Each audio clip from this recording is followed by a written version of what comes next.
بسم اللہ الرحمن الرحیم۔ تلاوت کرنے والے مومن کی مثال۔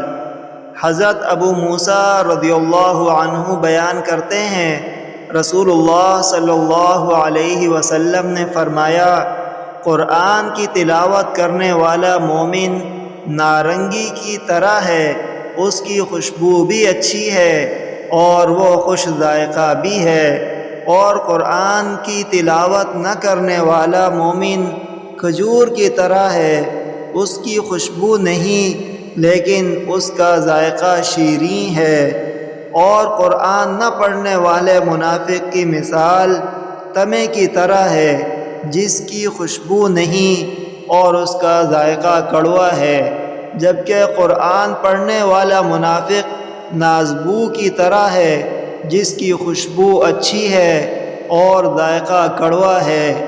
متفق علیہ۔ اور ایک روایت میں ہے، قرآن پڑھنے اور اس پر عمل کرنے والا مومن ترنجبین کی مثل ہے، جبکہ قرآن نہ پڑھنے والا لیکن اس پر عمل کرنے والا مومن کھجور کی طرح ہے۔